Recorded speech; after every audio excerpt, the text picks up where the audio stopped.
Mi nuera estaba desparramada en el sofá de mi sala como si fuera la dueña de la casa, comiendo botanas y viendo la televisión, mientras yo terminaba de preparar la cena de Nochebuena en la cocina. Había pasado todo el día cocinando tamales, pozole, el pavo, los romeritos, todo lo que a mi familia le gustaba. Mis manos temblaban de cansancio mientras decoraba el último plato cuando escuché la puerta abrirse. Era mi hermano Ricardo, que llegaba con las manos llenas de regalos envueltos en papel dorado y rojo.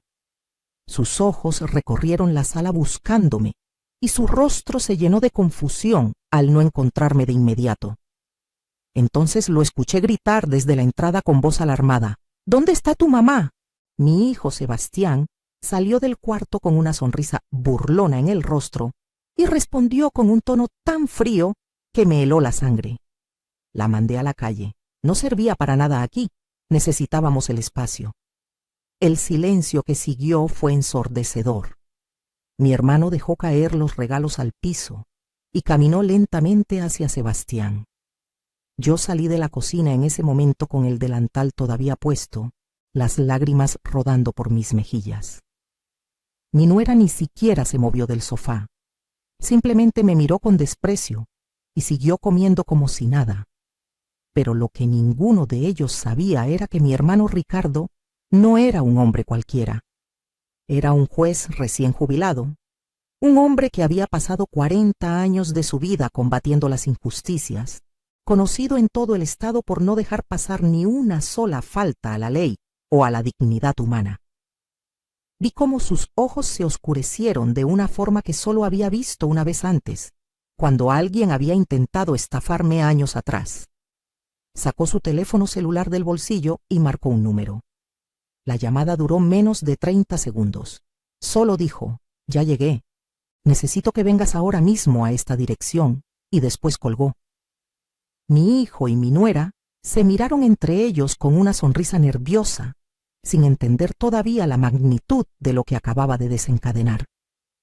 Sebastián incluso se atrevió a decirle a mi hermano: «Tío, no te metas en esto, son asuntos de mi casa».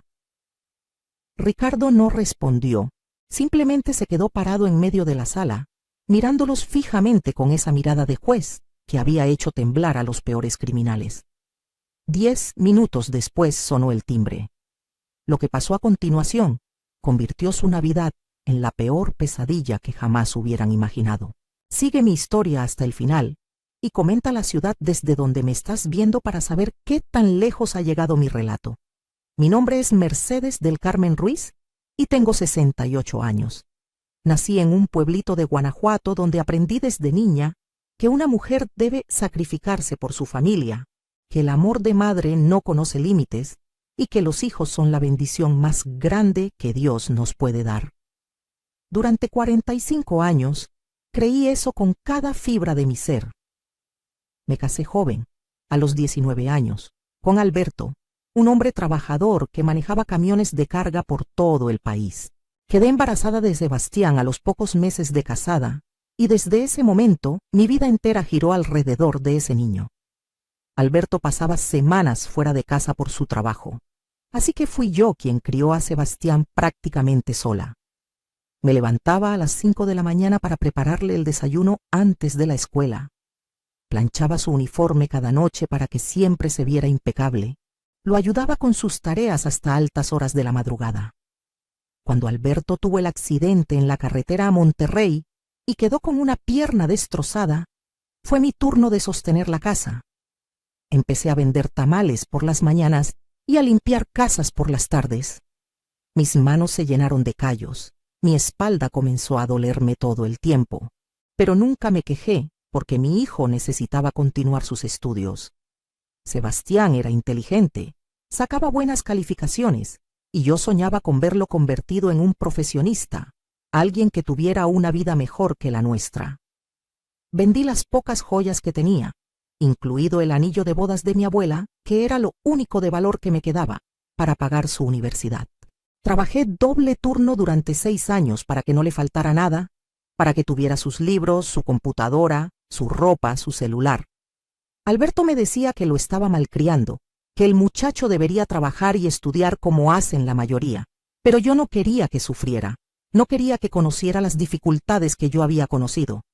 Quería darle todo lo que yo nunca tuve. Los fines de semana que venía a casa de la universidad, yo le preparaba todos sus platillos favoritos. Cocinaba desde el viernes en la noche para tener todo listo, su mole preferido, sus enchiladas verdes, el arroz con leche que le encantaba. Lavaba toda su ropa, se la planchaba, la doblaba con cuidado. Él solo llegaba a comer y a dormir. Casi no conversábamos. Siempre estaba ocupado con su teléfono o saliendo con sus amigos. Cuando conoció a Daniela en su último año de universidad, sentí que algo cambiaba. Ella venía de una familia con dinero. Su padre tenía varios negocios en la ciudad. La primera vez que vino a casa, vi cómo miraba nuestra humilde sala con desprecio, cómo arrugaba la nariz cuando le ofrecí café en nuestras tazas despostilladas. Pero Sebastián parecía fascinado con ella, así que yo callé mis preocupaciones. Alberto falleció de un infarto 2 meses antes de que Sebastián se graduara. Mi hijo apenas vino al funeral. Se quedó solo un día y regresó a la ciudad porque tenía exámenes finales. Recuerdo que lloré sola junto al ataúd de mi esposo esa noche, preguntándome si tanto sacrificio había valido la pena. Después de graduarse, Sebastián consiguió un buen trabajo en una empresa y se casó con Daniela. Yo vendí la casita del pueblo donde había vivido toda mi vida y me mudé a la ciudad para estar cerca de ellos. Con ese dinero ayudé a Sebastián a dar el enganche de su departamento. Les compré los muebles de la sala, el refrigerador, la estufa, todo lo que necesitaban para empezar. Me quedé viviendo en un cuartito que renté cerca de su casa, un lugar pequeño y húmedo, pero me decía a mí misma que no importaba porque estaría cerca de mi hijo. Al principio Sebastián todavía me visitaba de vez en cuando, me hablaba por teléfono, venía a comer los domingos, pero conforme pasaron los meses, las visitas se hicieron más esporádicas. Daniela siempre tenía una excusa. Estaban ocupados, tenían compromisos, ella no se sentía bien. Yo entendía, pensaba que así era la vida de las parejas jóvenes modernas. Hace un año, cuando cumplí 67, mi hermano Ricardo me visitó en mi cuartito. Se quedó parado en la puerta mirando las paredes con humedad, la cama individual pegada contra la ventana, la cocineta eléctrica de 2 hornillas, que era todo lo que tenía para cocinar. Me preguntó por qué vivía así cuando le había dado tanto dinero a Sebastián. Le dije que mi hijo necesitaba ese dinero más que yo, que estaba construyendo su futuro. Ricardo negó con la cabeza y me dijo: Mercedes, ese muchacho te está usando, y esa mujer que tiene es una víbora. Le pedí que no hablara así de mi familia.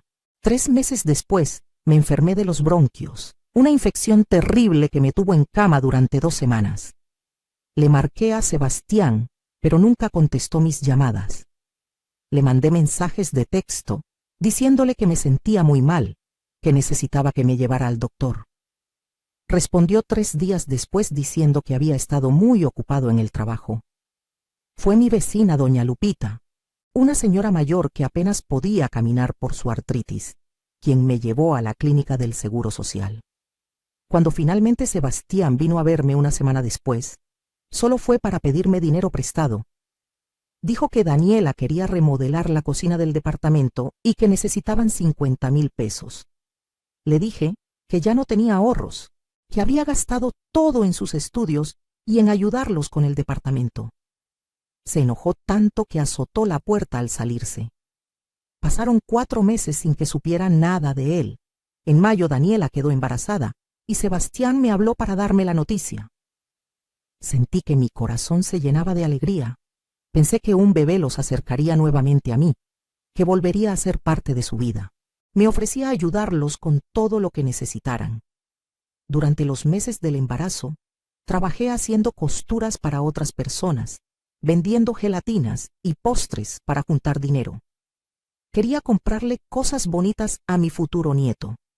Conseguí hacer 12,000 pesos y con eso les compré la carriola que Daniela había visto en una tienda departamental. Pañales, ropa, biberones, todo lo que una abuela amorosa quiere darle a su nieto. Cuando llevé las cosas al departamento, Daniela apenas me dio las gracias. Las dejó tiradas en un rincón y siguió viendo su teléfono. Sebastián ni siquiera salió de su cuarto a saludarme. Después del nacimiento del bebé pensé que me llamarían para conocer a mi nieto, pero pasaron 2 semanas y nada. Tuve que ir yo al departamento sin avisar. Toqué el timbre varias veces hasta que Daniela abrió la puerta con cara de fastidio. El bebé estaba llorando en la habitación.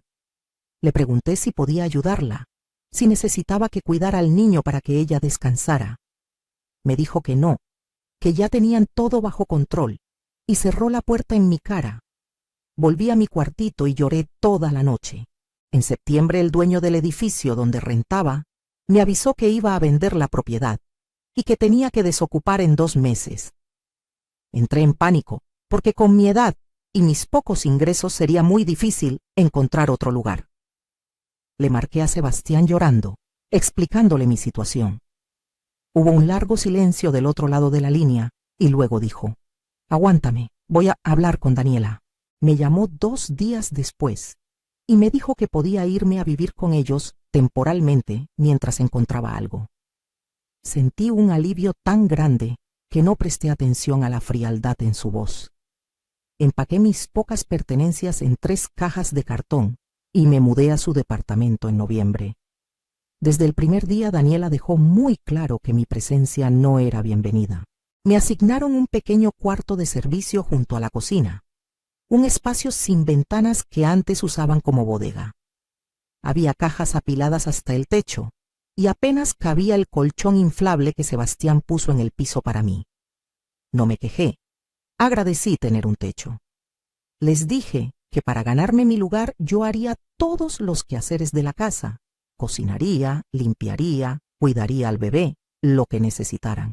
Daniela sonrió por primera vez y dijo: «Perfecto, porque justo estaba pensando en contratar a alguien para que haga todo eso». Así comenzó mi pesadilla.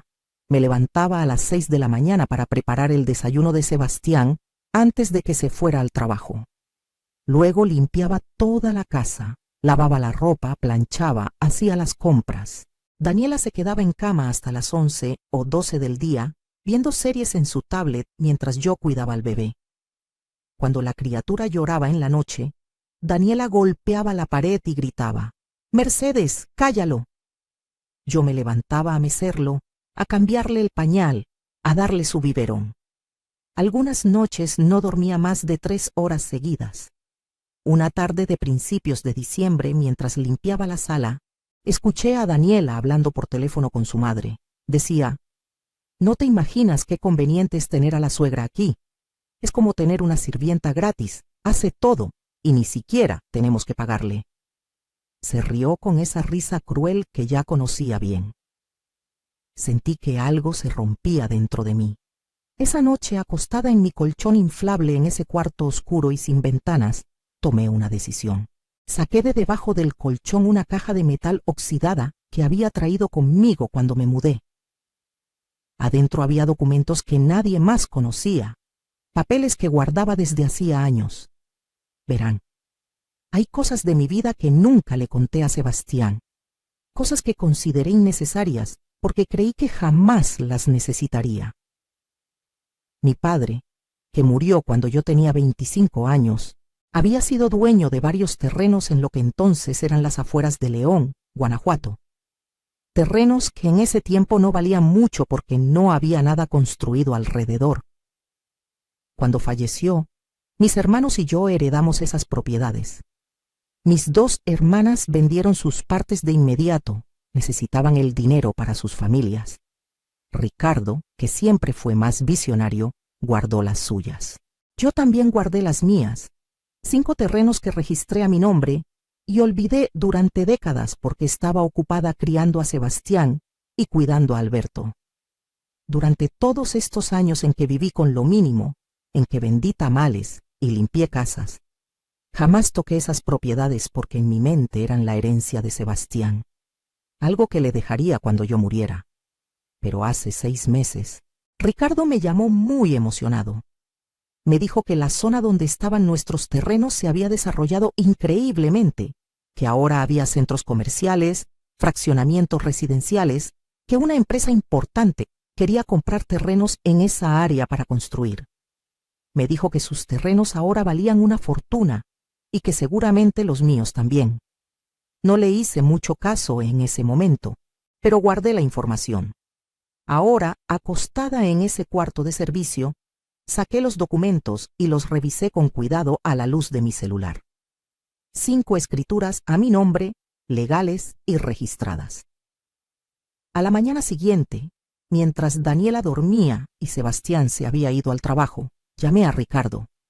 Le dije que necesitaba que me ayudara a averiguar exactamente cuánto valían mis terrenos. Mi hermano se puso en contacto con un valuador de confianza. 2 semanas después, tuve la respuesta. Mis 5 terrenos juntos valían aproximadamente 8 millones de pesos. 8 millones de pesos que mi hijo desconocía por completo, que Daniela nunca hubiera imaginado que existían. Sentada en la cocina después de colgar esa llamada, con las manos todavía temblando, tomé otra decisión. No le diría nada a Sebastián sobre esto. Observaría, esperaría, y vería si todavía quedaba algo del hijo amoroso que yo había criado, o si ese hombre se había convertido en alguien que no merecía mi sacrificio. La respuesta llegó más rápido de lo que esperaba. 2 días después de recibir la noticia sobre el valor de mis terrenos, Daniela me ordenó que limpiara su closet completo porque quería reorganizar su ropa. Pasé 6 horas arrodillada sacando zapatos, doblando ropa, limpiando cada rincón. Cuando terminé, con la espalda destrozada y las rodillas hinchadas, ella entró al cuarto. Miró por 3 segundos y dijo: «No, así no me gusta. Hazlo todo de nuevo, pero ahora acomoda por colores». Quería gritarle, quería decirle todo lo que pensaba, pero me mordí la lengua y simplemente asentí. Mientras volvía a sacar toda la ropa, sonreí para mis adentros pensando en los documentos escondidos debajo de mi colchón. Esa misma noche Sebastián llegó del trabajo de mal humor. Ni siquiera me saludó. Daniela le dijo que la cena que yo había preparado, un pollo en mole que había tardado 3 horas en cocinar, se veía asquerosa. Sebastián probó un bocado y lo escupió en el plato diciendo que sabía horrible, que yo ya estaba muy vieja y que hasta para cocinar servía. Tiró su plato en el fregadero con tanta fuerza que se rompió. Les pedí disculpas con la cabeza agachada, recogí los pedazos de plato y me fui a mi cuarto. Pero en lugar de llorar como hubiera hecho antes, saqué mi celular y le mandé un mensaje a Ricardo: «Necesito tu ayuda para vender los terrenos, lo más pronto posible». Mi hermano me llamó de inmediato preguntando qué había pasado, si estaba bien. Le dije que estaba perfecta, que nunca había estado mejor, pero que necesitaba su discreción absoluta. Ricardo entendió sin que le explicara más. Al día siguiente, mientras Sebastián trabajaba y Daniela se fue al salón de belleza, dejándome cuidando al bebé, Ricardo vino al departamento. Trajo consigo a un notario de confianza y a un comprador interesado en mis terrenos. Firmamos todos los papeles preliminares en la mesa del comedor, la misma mesa donde cada noche me hacían sentir que no valía nada. El comprador, un empresario serio de unos 50 años, me explicó que podía pagarme la mitad del dinero de inmediato y la otra mitad en 30 días, una vez que se completaran todos los trámites legales. Acepté. 3 días después, tenía depositados en mi cuenta bancaria 4 millones de pesos. 4 millones de pesos que me convertían en una mujer con más dinero del que Sebastián ganaría en toda su vida trabajando. Pero no dije nada. No cambió mi comportamiento. Seguí levantándome temprano, cocinando, limpiando, aguantando sus desprecios. Solo que ahora cada insulto me resbalaba, cada orden me daba risa por dentro. Cuando Daniela me gritaba por no doblar las toallas exactamente como a ella le gustaba, yo asentía sumisa mientras pensaba en el departamento frente al mar en Puerto Vallarta que había visto en internet y que podía comprar al contado si quisiera. Cuando Sebastián se quejaba de que era una carga en su casa, yo bajaba la mirada mientras recordaba el saldo de mi cuenta bancaria. Ricardo venía a visitarme seguido con la excusa de ver a su sobrino. Daniela lo toleraba porque mi hermano siempre traía regalos caros para el bebé. Lo que ella no sabía era que en esas visitas Ricardo y yo planeábamos cada detalle de lo que vendría. Le conté todo, cada humillación, cada maltrato, cada palabra cruel. Mi hermano estaba furioso, pero le pedí que no interviniera todavía, que esperara el momento perfecto. Ese momento llegaría en Navidad. Le pedí a Ricardo que organizara una cena de Nochebuena en casa de Sebastián, que él traería el pavo, los regalos, y que haría como si fuera una reunión familiar normal. Sebastián aceptó encantado porque mi hermano, siendo un juez jubilado respetado, le daba cierto estatus tenerlo de visita. Daniela estuvo de acuerdo porque significaba regalos caros y la oportunidad de presumir su departamento. Lo que ninguno de los dos sabía era que Ricardo también invitaría a otras personas esa noche, personas cuya presencia cambiaría todo. Los últimos días antes de Navidad fueron especialmente crueles. Daniela me hizo limpiar toda la casa 3 veces porque quería que estuviera impecable para la visita de Ricardo. Me tuvo de pie hasta las 2 de la mañana puliendo cada centímetro de la cocina. El día 23, Sebastián me dijo que en realidad yo no debería estar presente en la cena de Navidad, porque era un evento familiar y yo era solo la ayuda. Daniela se rió y añadió: «Además, Mercedes, con esa ropa vieja que usas, nos vas a dar vergüenza frente a tu hermano». Le pregunté a Sebastián si hablaba en serio, si de verdad me estaba diciendo que no podía estar en la cena de Navidad con mi propia familia. Me miró con esos ojos fríos que ya no reconocía y dijo: «Ya escuchaste, no queremos que estés aquí mañana en la noche. Vete a dar una vuelta por ahí, regresa tarde cuando ya todos se hayan ido». Esa noche llamé a Ricardo y le conté lo que habían dicho. Escuché cómo respiraba profundamente tratando de controlar su ira.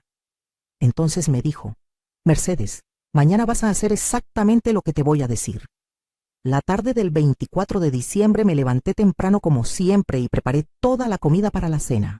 Tamales de pollo y de puerco, pozole rojo, pavo relleno, romeritos, ensalada de manzana, ponche de frutas, todo desde cero. Daniela bajó a la cocina al mediodía, probó el pozole y dijo que le faltaba sal, que todo lo hacía mal. Yo sonreí y le agregué más sal. A las 5 de la tarde, cuando ya todo estaba listo y la mesa puesta con el mantel navideño que yo misma había bordado años atrás, Sebastián entró a la cocina y me dijo: «Ya vete, Ricardo va a llegar en 1 hora y no queremos que estés aquí».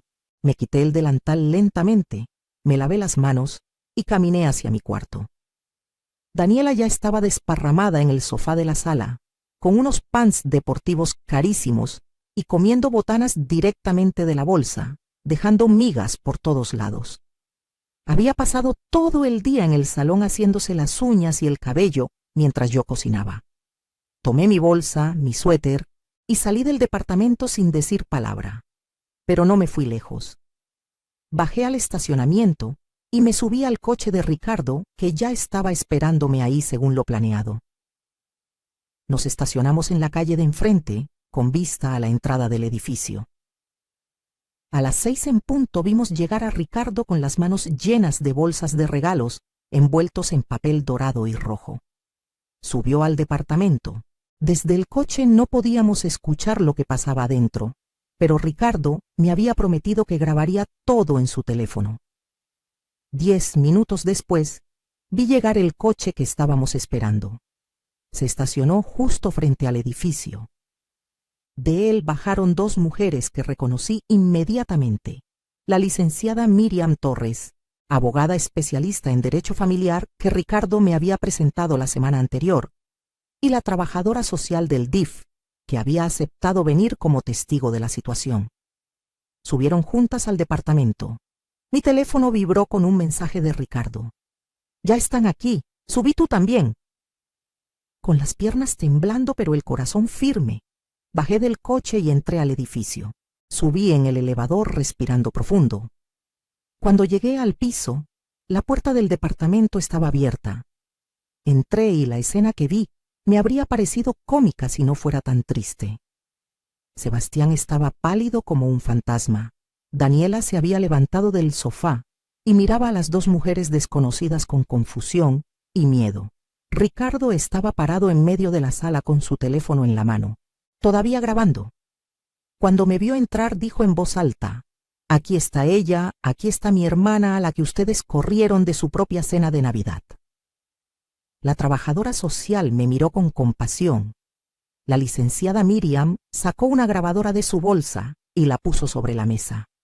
Sebastián tartamudeó: «¿Qué está pasando aquí? ¿Quiénes son estas personas?».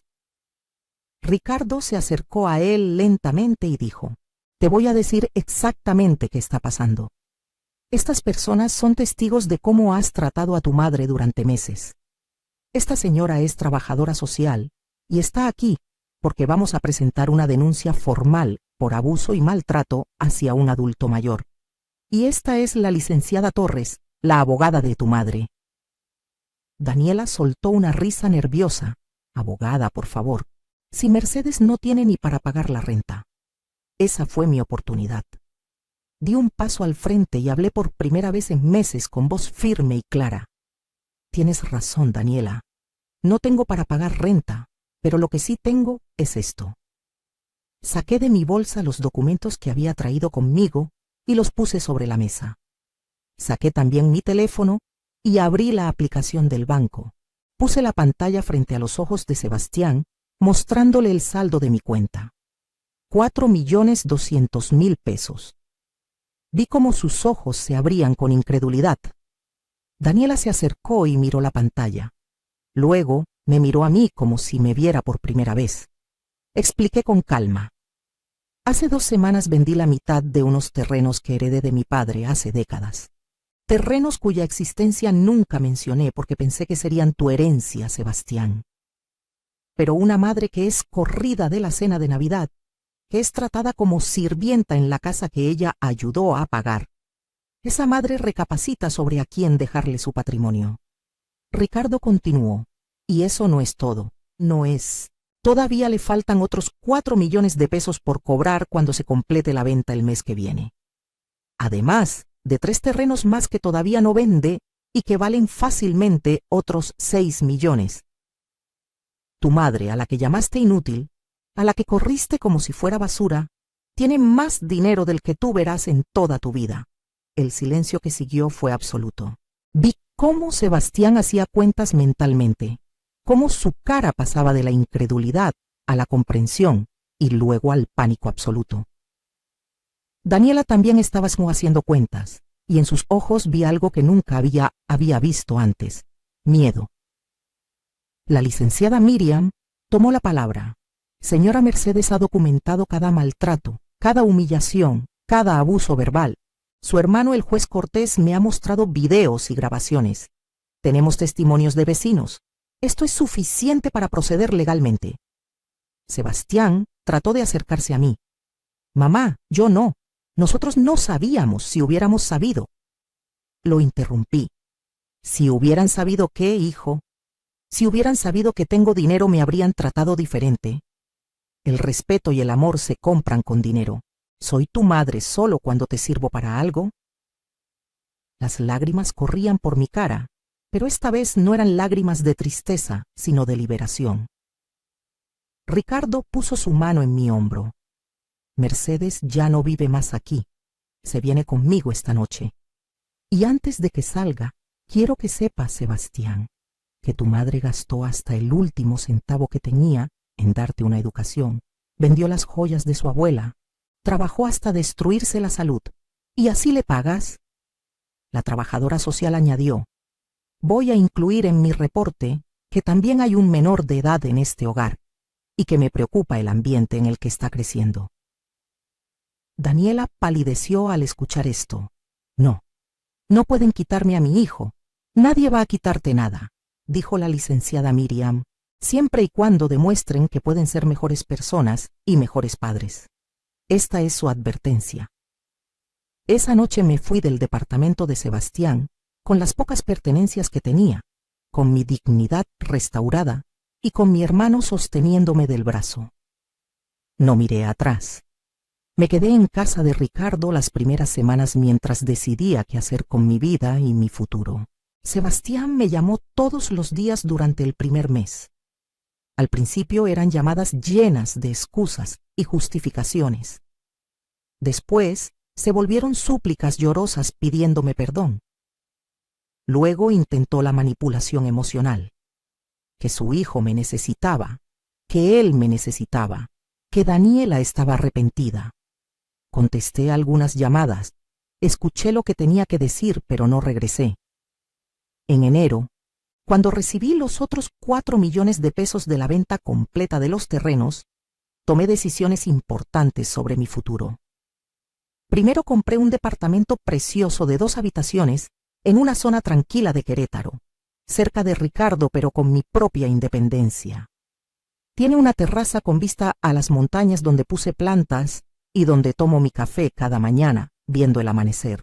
Por primera vez en mi vida, tengo un espacio que es completamente mío, decorado a mi gusto, lleno de luz y paz. Contraté a la licenciada Miriam para que manejara todos mis asuntos legales. Hicimos un testamento muy claro donde especifiqué exactamente a dónde iría mi dinero cuando yo falleciera. La mayor parte será para organizaciones que ayudan a mujeres mayores en situación de abuso y vulnerabilidad. Una parte menor quedará en un fideicomiso para mi nieto, pero Sebastián no podrá tocarlo hasta que el niño cumpla 25 años. Para Sebastián directamente, dejé exactamente la misma cantidad que yo tenía cuando él me corrió de su casa, nada. En marzo, Ricardo me convenció de que tomara unas vacaciones de verdad, algo que nunca había hecho en mi vida. Me fui sola a Puerto Vallarta por 2 semanas. Caminé por la playa al amanecer, leí libros en una hamaca, comí en restaurantes bonitos, tomé clases de pintura. Una tarde, sentada frente al mar con los pies en la arena, me di cuenta de que no había pensado en Sebastián en días enteros. Me di cuenta de que era feliz, genuinamente feliz, por primera vez en décadas. Conocí a un grupo de mujeres de mi edad que también viajaban solas y nos hicimos amigas. Ellas también tenían historias de hijos ingratos, de sacrificios no valorados, de años perdidos viviendo para otros. Juntas hicimos un pacto: vivir el resto de nuestras vidas para nosotras mismas. En mayo, Sebastián apareció en la puerta de mi nuevo departamento. Se veía demacrado, más delgado, con ojeras profundas. Me dijo que Daniela lo había dejado, que se había ido con el bebé a casa de sus padres, que él estaba solo y que finalmente entendía todo lo que yo había hecho por él. Lloró en mi sala pidiéndome perdón, pidiéndome que lo ayudara una vez más.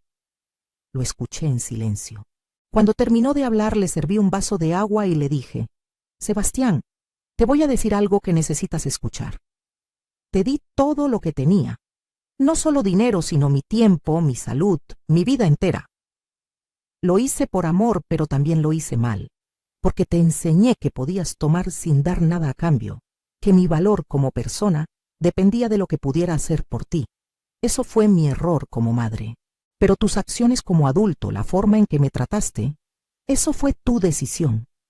No puedo salvarte de las consecuencias de tus propias decisiones. No esta vez. Le dije que podíamos reconstruir una relación eventualmente, pero que sería diferente, con límites claros y respeto mutuo. Que yo ya no era la mujer que se dejaba pisotear, que había descubierto mi propio valor y que nunca más lo olvidaría. Que si quería ser parte de mi vida, tendría que ganárselo con acciones, no con palabras. Se fue ese día sin promesas de mi parte, sin dinero, sin el rescate que esperaba. Supe después por Ricardo que consiguió un segundo trabajo para poder pagar solo el departamento, que está yendo a terapia, que está intentando recuperar a su familia. No sé si lo logrará, pero esa ya no es mi responsabilidad. Hoy, mientras escribo esto sentada en mi terraza en una mañana fresca de octubre, con mi café humeante y mis plantas floreciendo alrededor, puedo decir que estoy en paz. Tengo 68 años y finalmente aprendí que amarme a mí misma no es egoísmo, es supervivencia. Que poner límites no es crueldad, es respeto propio. Que los hijos no son proyectos en los que invertir toda tu identidad. Son personas separadas que tomarán sus propias decisiones y vivirán sus propias consecuencias. Sebastián y yo hablamos una vez al mes ahora. Las conversaciones son cordiales pero distantes. Me cuenta de su vida, yo le cuento de la mía. Todavía no he conocido en persona a mi nieto desde que me fui, y eso duele, pero entiendo que es parte del proceso. Daniela no me ha dirigido la palabra desde aquella Navidad, y no espero que lo haga. He invertido parte de mi dinero en un pequeño negocio de repostería con 2 de las amigas que conocí en Puerto Vallarta. Hacemos pasteles y postres gourmet que vendemos a cafeterías y restaurantes. No lo hago por necesidad, sino por placer, porque descubrí que me encanta crear cosas bellas con mis manos cuando no estoy agotada y resentida. El resto de mi tiempo lo paso viajando, leyendo, tomando clases de cosas que siempre quise aprender.